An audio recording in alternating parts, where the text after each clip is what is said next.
Friends, আরও একটা শিল্প বন্ধ হয়ে গেল এই কলকাতায়। এই মাঝেরহাটে যে ব্রিটানিয়া কোম্পানি ছিল, সেই ব্রিটানিয়া কোম্পানি বন্ধ হয়ে গেল।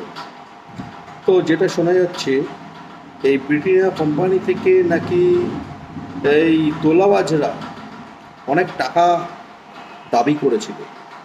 লোকসভা ভোটের আগের থেকে এই জিনিসগুলো চলছে, এবার লোকসভা ভোটের পরেও সেটা চলছিল। অনেক টাকার দাবি করেছিল।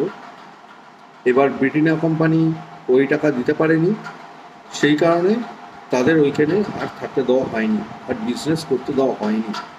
তোলাবাজরা এরকমভাবে টাকা চেয়েছিল ব্রিটানিয়া কোম্পানির থেকে। তো এই তোলাবাজগুলো কারা? মমতা ব্যানার্জিকে দেখছিলাম এই প্রেস কনফারেন্স করে তোলাবাজদের বিরুদ্ধে কথা বলছে। আরে তোলাবাজদের বিরুদ্ধে যখন কথাই বলছে মমতা ব্যানার্জি, তাহলে তোলাবাজদের জেলে ঢোকা। পুলিশ মন্ত্রী তো মমতা ব্যানার্জি, জেলে ঢোকা।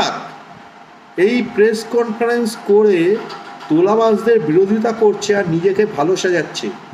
অ্যাকচুয়ালি নিজেকে ভালো সাজানোর জন্য মানুষের সামনে নাটক করছে মমতা ব্যানার্জি।